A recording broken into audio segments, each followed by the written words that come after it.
10, 9, 8, 7, 6, 5, 4, 3,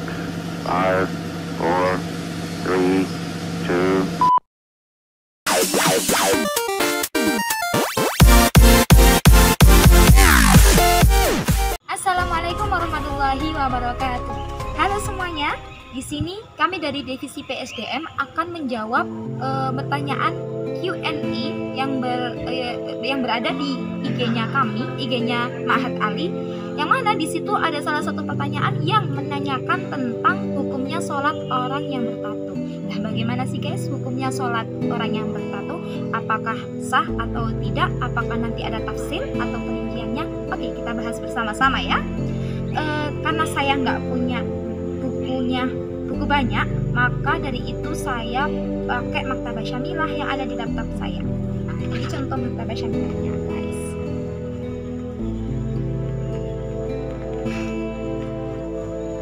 Oke, di dalam Maktabah Syamilah ini nanti akan ada banyak buku, yang mana buku itu biasanya kita jadikan referensi ketika kita ada bahas masail atau ketika kita syawir dan lain-lain. Oke, langsung saja ya kita jawab pertanyaan dari orang yang bertanya itu tadi ya.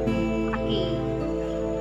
Sebelumnya saya akan membahas dulu tentang hukumnya sholat sendiri, kemudian hukumnya tato itu sendiri. Setelah itu saya akan merincikan bagaimana hukumnya sholat orang yang bertato.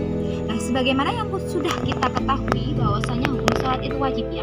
Gak ada orang yang mengatakan bahwa sholat itu makruh ataupun haram dan lain-lain. Hukum sholat itu jelas wajib sebagaimana yang sudah dijelaskan dalam Al-Quran berkali-kali penjelasannya. Aqimus sholata, yang mana lafaz aqimu di situ adalah fi'il amar. Dalam ilmu usul fikih, al-amr itu ya dulu alal wajib. Amr itu menunjukkan arti perintah atau menunjukkan arti wajib.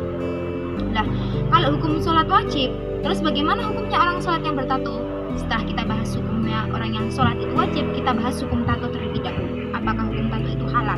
Kalau hukum tato itu halal, otomatis hukum sholat orang yang bertato itu boleh-boleh saja. Tapi bagaimana hukumnya orang yang bertato? Pertama, kita bahas hukum tato.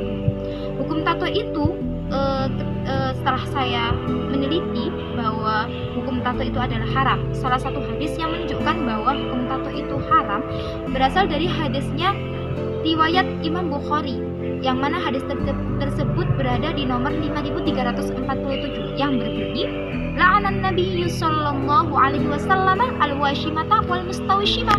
Artinya apa guys? La'anan nabiyyu sallallahu alaihi wasallam, Nabi itu melaknat al-washimata, orang yang bertato, wal mustawshimah, dan orang yang ditato. Nah, bukan hanya orang yang memakai tato saja yang haram, bahkan hukumnya orang yang membuat tato itu juga haram guys. Kenapa kok bisa haram ya? Karena sesuatu itu nggak akan menjadi haram ketika sesuatu itu tidak mempunyai sisi negatif ataupun madarat. Yang pertama, keharaman tato itu disebutkan dalam kitab Iqna yang dimiliki oleh Abi Syuja oleh Imam Syarbani, yang mana di situ berbunyi fayahrumu fil wajhi bal wa jami'ul badani lima fihi minan najasati al mujtama'ati wa tughayyiru khalqillahi. Fayahrumu fil wajhi, diharamkan dalam wajah, bal wa jami'ul badani, bahkan tidak hanya wajah saja, seluruh badan, lima fihi minan najasati, apabila di dalam wajah dan badan itu terdapat hal dari najis al mujtama'ati yang berkumpul, wa tughayyiru khalqillahi, dan hal itu dapat merubah ciptaan Allah. Nah, sebagaimana yang kita ketahui bahwa tato itu merubah ciptaan Allah, benar kan itu? Nah, sudah tidak dapat dipungkiri lagi. Tapi kok bisa ya tato itu najis? Apakah tato seperti henna itu najis ya? Kita harus tafsir dulu tato yang mana yang dimaksud ini. Kalau tato seperti henna itu tidak dihukumi najis, karena definisi tato sendiri itu adalah di sini ada di dalam kitab Tuhfatul Habib ala Syarhil Khatib halaman 89 juz 2 itu menjelaskan tentang definisi tato. Kemudian di situ nanti ada hukum sholat spesifikasi tentang tato itu sendiri. Yang pertama jelas dulu ya, al-washmu. Al-washmu itu artinya tato. Dalam bahasa Arab disebut al-washmu. Al-washmu huwa ghulzul jildi bil ibrati Wasya atau tato adalah menusuk-nusuk kulit dengan jarum hatta yahujad dama, sehingga kulit itu mengeluarkan darah. Tsumma yudarru alaihi nahwa lailatin, kemudian dilukiskan di dalamnya itu seperti tahnilah liyazruqa aw yahdharra, yang mana itu nanti berubah warnanya menjadi biru ataupun hijau, bisa babid dami al-hasil bi ghazil jiddi bil ibadi, yang mana warna biru dan hijau itu tadi dihasilkan sebab darah yang keluar dari kulit yang sudah ditusuk-tusuk dengan cara ini tadi. Haramun min nahyi'an, hukumnya ini adalah haram, dijelaskan di dalam kitab ini adalah hukumnya haram.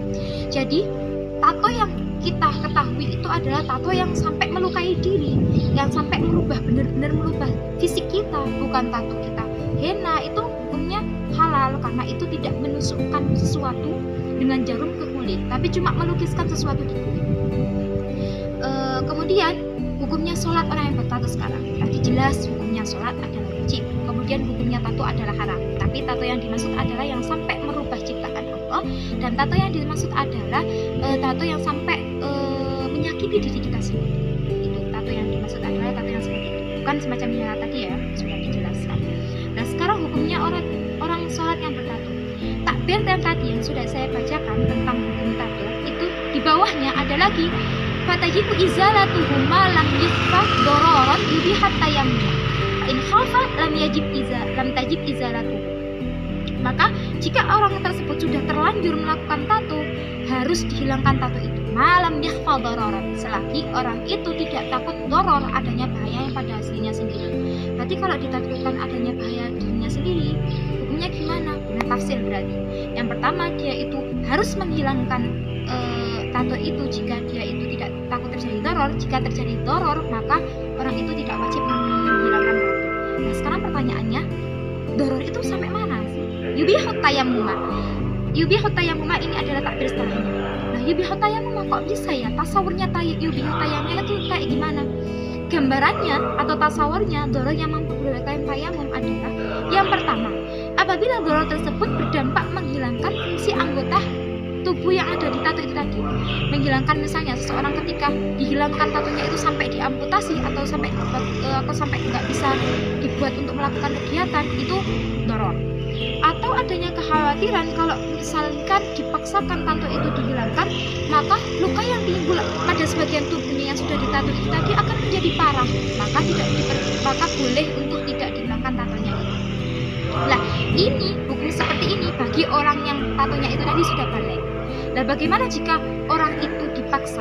Maksudnya orang itu belum balik kok ternyata orang tuanya yang mentato dia. Entah itu orang tuanya belum tahu tato, atau orang tuanya itu ingin anaknya itu bertato. Kita nggak tahu ya, karena setiap orang kan punya pemikiran atau ekspektasi sendiri-sendiri. Nah, bagaimana kalau orang itu belum balik terus dipaksa untuk bertato? Apakah dia wajib untuk menghilangkan bertato? Nah, di ibarat tadi terusannya adalah seperti ini.